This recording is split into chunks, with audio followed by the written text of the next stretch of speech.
TV to me is just, what do I really think? I'm gonna give you my honest opinion. And then, you know, if you don't like that, tune in tomorrow. That's the thing about opinions, man. Everybody's entitled to them. I was watching Joel Osteen on TV one day, and he said, people's opinion of you is none of your business, nor should you make it yours. You get in a lot of trouble worrying about what somebody think about you, when really, what difference do it make? Whether they wrong or right, what difference do it make? The majority of people who have a negative viewpoint of you really don't even know you. What I found about being successful is, it wasn't me who changed. It was people's opinion of me that changed. You know, I got more, and I'm the same dude, but your opinion of me has changed. Now you think I'm all that. When in actuality, I really am humbled by all this. I really can't believe God let me have it. I really do understand that I am here but by the grace of God. I'm clear about that. I am so clear about that. It ain't me. It's not me. See, I know the decisions I made, and I know how it got me where I got to. I know how my life turned out when I gave it over to Him. I gave my life to God. Now, I may not be the Christian you think I ought to be, but once again, your opinion of me, it doesn't matter to me. I've just learned not to allow people opinion of me to bother me or stop me. Publicly, man, I've been ridiculed and ate alive on that internet. You this, he think he this, I can't stand him. He this, he that. You know, I've been everything on the internet. I don't care. When you get through reading that stuff, cut your TV on. Turn it to almost any channel you want to. 7 days a week. The little dude that you keep hating on, that God I serve, he ain't hated me yet. He ain't hated me not now time. And I've discovered something. Look, man, what God got for you, nobody, no hater, no employer, no coworker can stop nothing God has for you. God is in the blessing business, but better than that, He's in the forgiving business. See, if God wasn't a forgiving God, I'm not here today. But God had to forgive me over and over and over and over and over and over and over. I can't count the times He done forgave me. See, I just never let my failures define me. See, when you make a mistake, just get up and go again. What you tripping for? I made public mistakes, man. Let me tell you something, man. When on Miss Universe, I have to apologize. I took that myself. You know how many people wrote me off? You know how many letters I got from TV execs? We're proud of you for doing the right thing, but oh my God, a horrible mistake. I hope you're gonna be okay. You hope I'm gonna be, my career over because of that? People wrote me off. You know what, I just got up. I kept coming to work. I'm back. I just kept coming. I kept showing up. Because eventually, well, what you gonna do? The time has come. You know, my father used to always tell me something. You're gonna either get over it or die mad. You got two choices. You can get past it or you can die mad. Now, if you want to die mad, carry your ass on and just die mad. But God forgave me, so I got up and I kept going. Your mistakes don't define you. Life is 10% what happened to you, is 90% what you do about it. I just stood up like I had some dignity. And I just kept performing, kept telling jokes, kept entertaining people to the part now where it don't even matter. That pageant is the biggest pageant they've ever had. Everybody tune in and see who the I'm gonna say this year.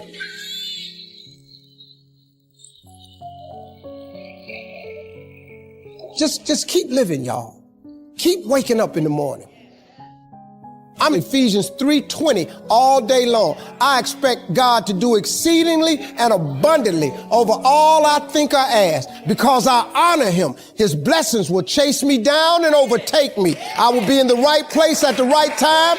People will go out of their way to be good to me, because that is my declaration as a servant of the Lord. I'm His child. I am an imperfect soldier for Christ. That's what I am.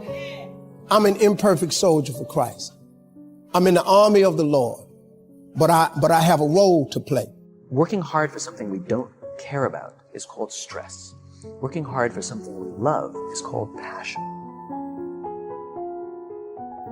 I think one of the mistakes that people make is they think purpose comes from their job. I've been a whatever for so many years, and when I lose my job or I retire, I now don't have a sense of purpose because I so closely associated my self-worth with the job that I did.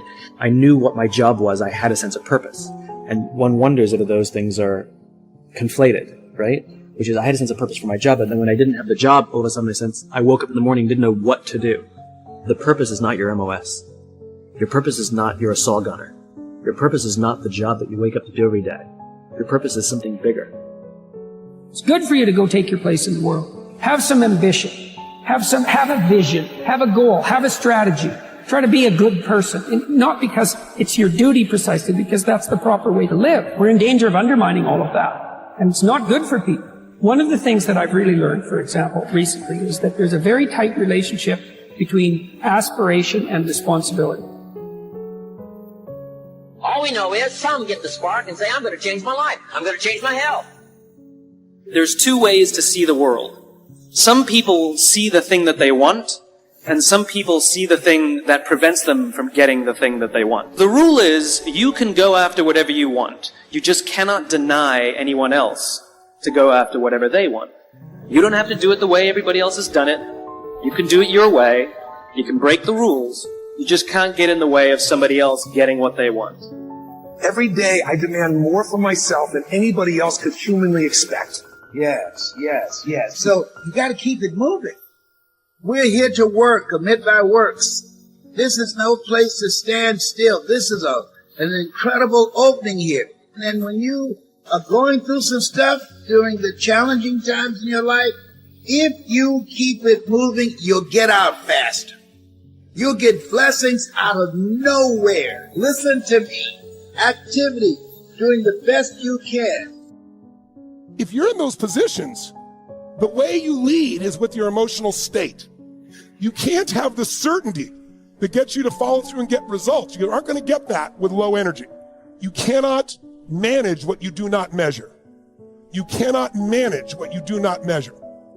Now, the number one thing we have to measure is our level of energy, because it's going to affect the way your brain functions, the way you interact with other human beings, whether a problem knocks you to your knees or whether you truly step up.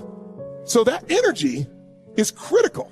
Now think about this. On a 0 to 10, if your energy is a 10, it's that 0 to 10, like unstoppable energy. Literally, anybody can give you anything and you're going to pour through it. You're going to find a way.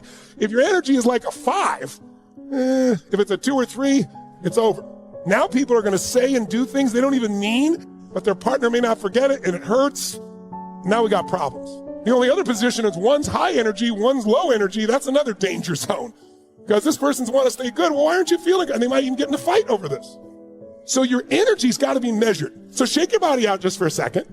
And if you would, tell me on a scale from 0 to 10, where's your energy before we started here today? Before we started, 0 to 10, before moving, everything else, where was it? Would you just put it in the chat?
5, 7, 7, a 9, a 7, an 8, a 5, a 5, a 2, a 2, a 3, a 7, a 6, a 5, a 4, a 6, a 7, a 9. Okay, if I look at this, it looks like the common number, the mean number's in the 5, 6 range.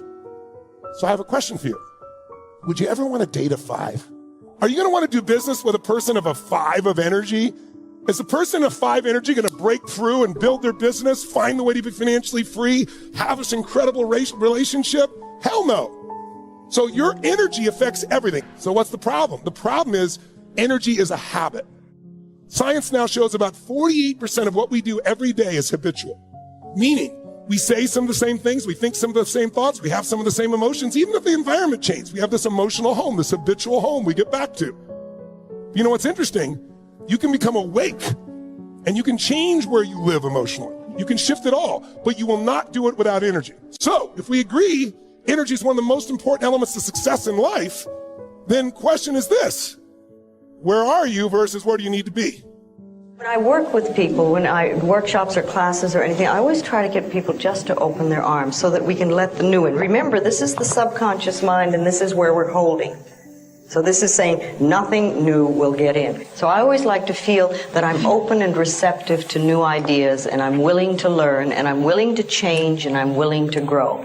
And sometimes I don't want to, and sometimes it hits areas that I don't really care to change at the moment. And, you know, that's always an area that I know is important for me to work on. First, get serious. Next, get smart. Learn everything you can from every source you can. The next one was get going. No matter how smart you are, nothing much happens in terms of results until you put it into action. Just go to work. And the old ancient formula is probably the best. 6 days work, 1 day rest. Important not to get those numbers mixed up. Here's why activity is so important. It finally produces the miracle of reality. Yes, we need to be dreamers. Yes, we need to be architects for the future. But the architect needs the bricklayer. The bricklayer needs the architect knowing what to build. But the architect can draw the dimensions all day long. But unless somebody is willing to lay bricks, then the entity and the opportunity is never accomplished. So get going. Here's one that's important, and that is get better. And no matter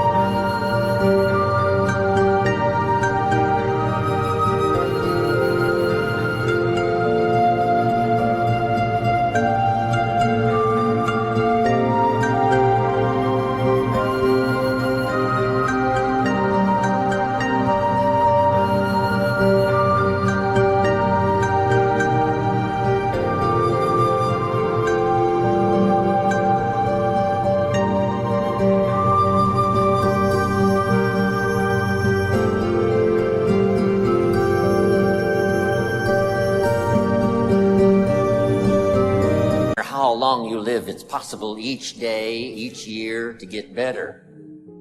To get better at understanding the complexity of life, at handling a variety of personalities that come your way. Get better at conquering worry. Get better at language that works miracles and helping people see, change their lives. Get better at seeing the vision for yourself so that you can enlarge what you do, that takes in your family, takes in your community, your country. Get better at giving wise advice. Here was the next one. I learned it from my parents, and that is to get away, balance your life. Anything out of balance really doesn't run well, whether it's your life or your automobile or your business. My parents put it this way: don't miss anything. Don't miss the game, don't miss the performance, don't miss the show, don't miss the opportunity. Turn off the television set most of the time. The average American family watches television 6 hours a day. I asked a man one time, what does television cost? He said, $450. I said, no, what does it really cost? Not to own it, but to watch it, what does it cost? I said, I estimate last year it cost you about $45,000, not to own it, but to watch it.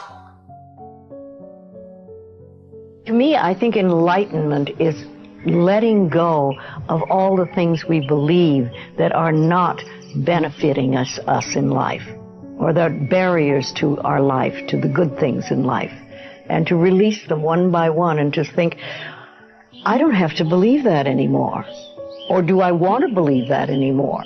And making a conscious choice. When we can understand that every single thing we believe has been a choice, and it may or may not be true. It can be true for you and not for you, because it's your belief system and your belief system, and then I have my belief system. I say a lot, that may be true for you, it's not true for me. I may not say that out loud, but people are doing things or saying things, and I think that to myself a lot. And also, it has nothing to do with me. Whatever's going, that has nothing to do with me, because I'm under the law of my own consciousness. This is my pathway, and you have your pathway, you have yours, everybody does. So we're all on a journey, and I think the more conscientious we are about it, and the more conscious choices we make, the better our journey is, or the easier, or the swifter, or we get more goodies, or we have better health.